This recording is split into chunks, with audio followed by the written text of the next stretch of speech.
we're on. Hello Mountain and Co. I am Anna McNuff and I'm going to spend the next 5 minutes answering some of your burning questions, which I have right here in my magical interviewer in the form of a list of questions. So, to begin with, the first question is, as an endurance adventure athlete, how on earth did I find some time to write a book, which I have done recently, called The Pants of Perspective? Oh, look, I have it here.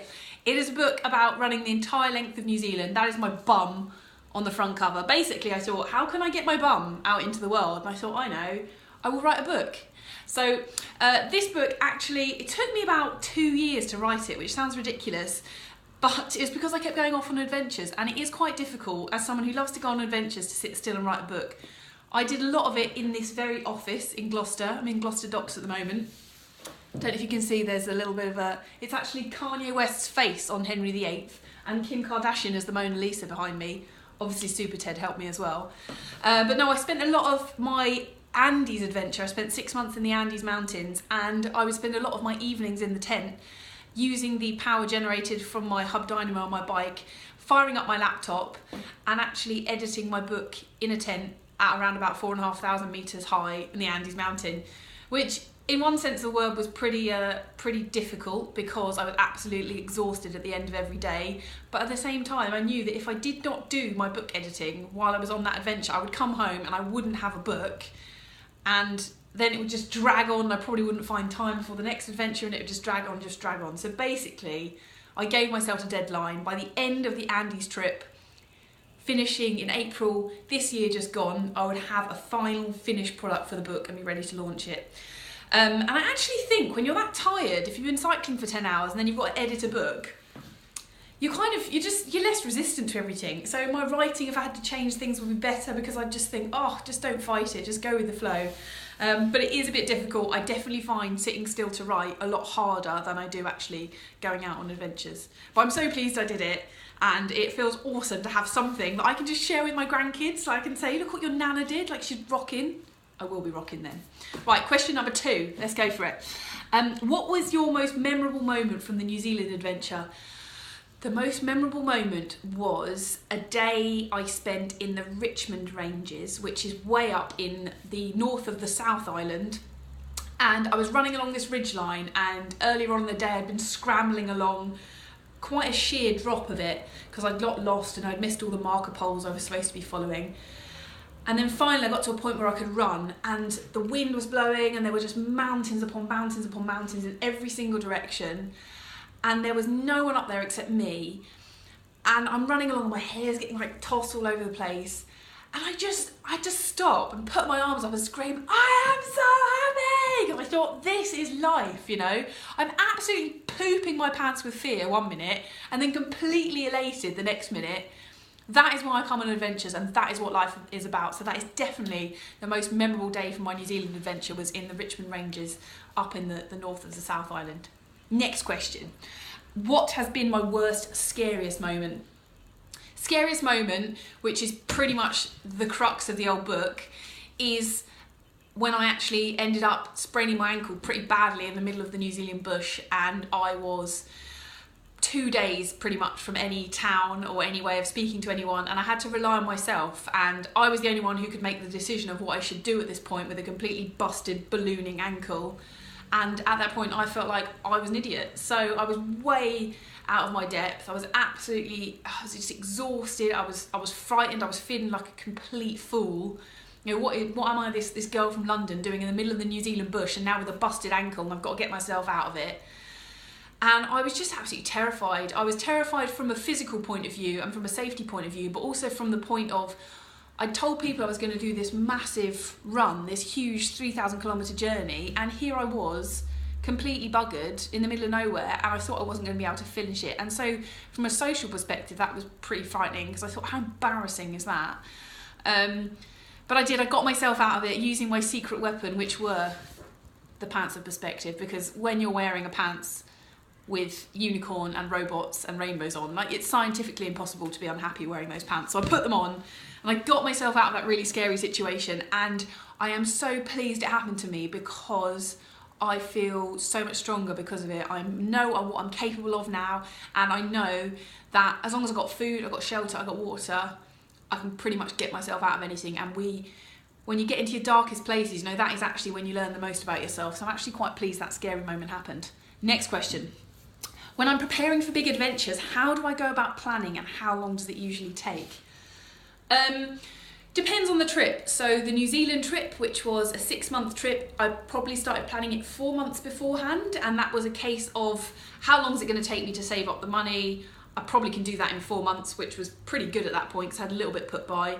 Logistically, how much planning do I need to do? Often less than you think. You probably don't use 80% of the plans that you actually make.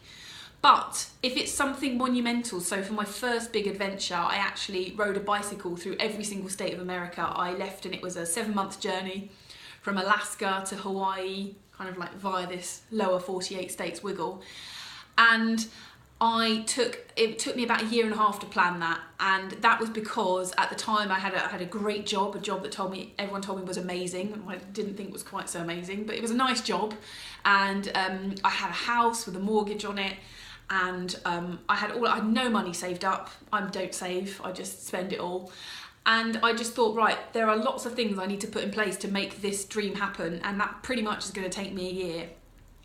But even in doing that, the second I made the decision that I was going to do it, and I could see all the steps laid out in front of me for that year, oh my days, I was so happy. I was waking up, I was like, whoa, I don't care, I've got to go to work, this is fine, because if I go to work, I'm going to earn the money, I'm going to save up, and I had this goal at the end. So it depends, anything between 1 year, a few months. I normally like to allow a few months. It depends if you're a planner, because I like to get excited about things, so I like to have a bit of planning. Equally, I did a trip across Europe last year where I set aside a month of my itinerary and I had no plan. I let the people of social media tell me where to go, purely because I wanted to be uncomfortable and see what that felt like, and it was horrific. I mean, I didn't like not having a plan at all. But everyone else seemed to enjoy themselves, especially the people on Facebook that were trying to send me north to Finland and anywhere in Scandinavia and get me really cold over the winter. But fortunately I didn't. I ended up going south and finished on the Mediterranean Sea, which was very nice after a month.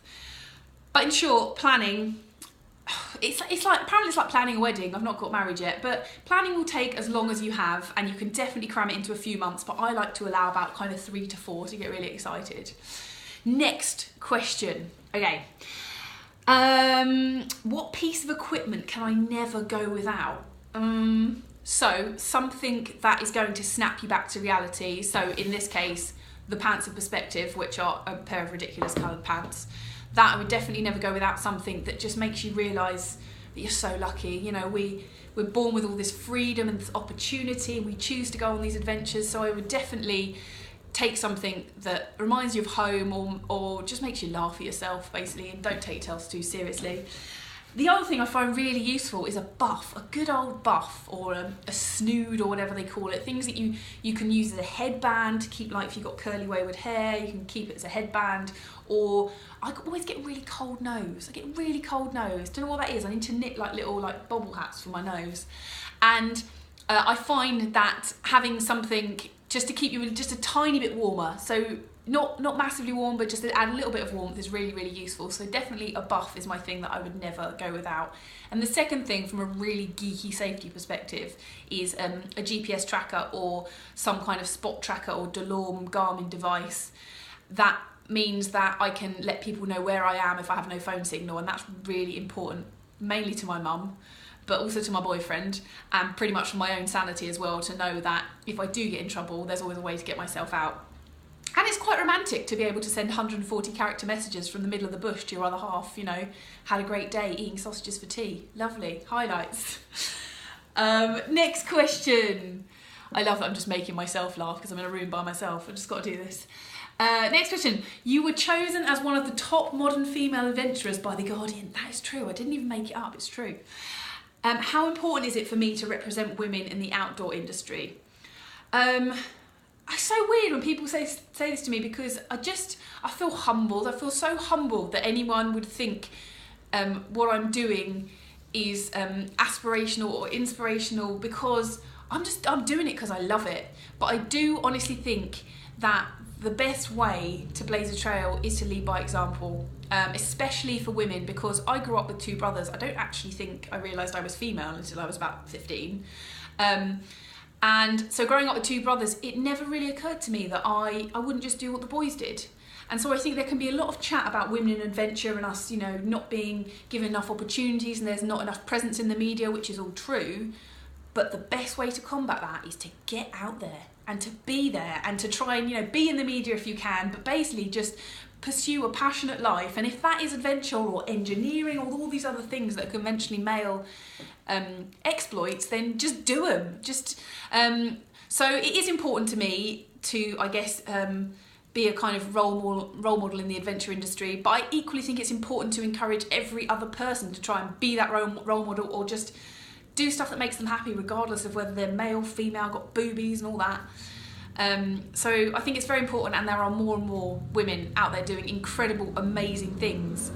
And the thing to point out is that women have been doing cool stuff for generations. I've got this book about Victorian women who basically got shunned by their family, like Isabella Bird, who went on horseback through Japan and did all these things where not only would they be seen as just a bit odd, but they'd actually just get disowned by their family. So I think those women, the women of the past, we can learn a lot from them as well as the women of today.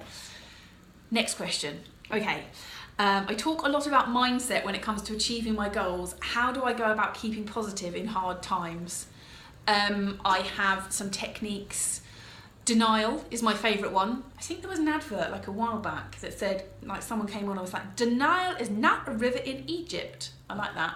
It's not a river in Egypt. Denial is a fantastic tool, and I would just basically tell myself lies all the way through the New Zealand run. I'd set off for a 40-kilometre run, and I'd tell myself I only had to run 10 kilometres. And then I'd get to the end of the 10 kilometres, and I'd pretend I hadn't run that 10 kilometres and go, right, okay, Anna, here we go, setting out for a 10-kilometre run. You've only got to run 10 kilometres. And I would do that 4 times. And funnily enough, it sounds ridiculous, but it made everything easier. And I think really that comes down to chunking, you know, not thinking about the overall goal. Because if I'd thought about the fact, if I woke up on day one and thought, oh my God, I've got to run 2,000 miles almost every day for 5.5 months, there's no way you'd get running. It'd just be too scary. So I just think about things in little chunks. And it was the same with writing a book as well. If I thought about, God, I've got to write 100,000 words, I found my 8,000 word dissertation at university pretty tricky. So I think just chunking things down, denial is a fantastic tool. Just tell yourself lies, break it down into manageable chunks and things that you're comfortable with, and just deal with that. And the other thing is distraction. Distract yourself with silly items of clothing that you put on, or having a little goal. So I would go into schools, I always go into schools and speak to kids when I'm on my adventures, and I find that having that little goal or that distraction, it distracts you on the way there from what you're doing and how painful it is, but also when you leave, your mind is just filled with all these other thoughts that go beyond you and your adventure. So denial and distraction, the 2 major D's for adventure mindset, I reckon. Next question. What is my method for overcoming what we all know as the post-adventure blues? Yeah, I wrote a big blog post on this, on the post-adventure blues. What I've learnt in now what is pretty much the 4th time of facing them is that you have to be okay with whatever they present you with. You can't fight them, you can't try and battle them, you can't try and sweep them under the carpet. And so every morning I wake up and after I've come back from an adventure, and I look at my thoughts and I speak to them as if they're a person in the room. And I wake up and I'm like, all right, hello sadness, how you doing this morning? Like, what are you thinking? Or, hello hyperactivity, you want to go for a run today? Fantastic, that's cool. Or, there's ambition, there's all of these other things that you go through. And it is a roller coaster. But I think as long as you know it's a roller coaster and that the downs will be followed by some ups and that eventually it will level out a little bit more, then everything's going to be okay. And I also try and remind myself that even if there is a kind of fog on you and you feel like life has suddenly become so complicated and there's all these obligations because you're back home and there's all this pressure, then it won't always feel like that. And I think I've been through it enough times to know that. So I think the key is really patience and acknowledging those thoughts. And if it's rubbish, just say it's rubbish and don't try and push them aside. Next question. Let's go. 2 more questions. Who would you say is the people that inspires me most?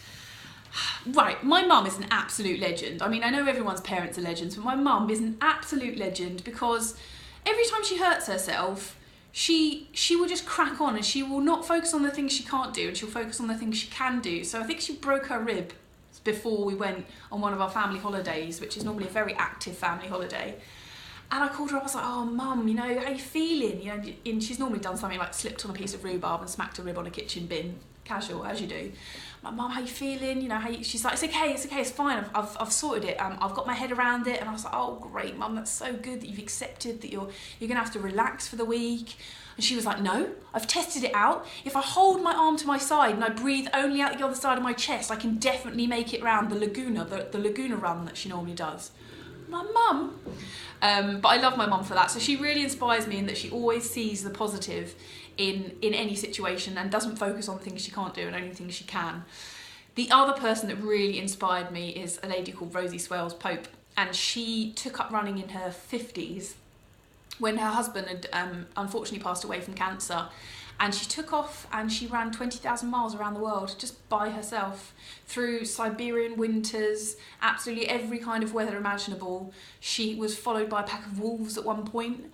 And the way she describes everything in her book is so matter of fact. And I just thought after reading that, it was before I'd started my adventures, and I just thought, how is there a woman out there in the world so brave and so capable? And here I am, sat on my butt, doing something I don't particularly enjoy, not really pushing myself. And I thought, that is an injustice. I need to take that as an inspiration and go and do what Rosie's done. So she is a huge inspiration to me. Last question. Okay, what advice would I give to someone who is new to the adventure sport and wants to plan my first expedition? So, just start. Whatever that means to you. Start by telling a few friends what you plan to do. Open your mouth. Tell 3 friends that you really trust, that you know are not going to turn around and say, you crazy? Put some money away. Make a savings pot. £20 a month, even if it's that little. Just put it aside. Do something. Make any small steps to start. Because I think you find when the idea moves away from being this ridiculous, crazy dream and actually starts to become something a little bit more real, a little bit more tangible, something that you can touch, that you can sort of see happening, then suddenly everything slots into place and you think, how can I not go and do this thing, rather than how can I go and do this thing? So my suggestion would be just start.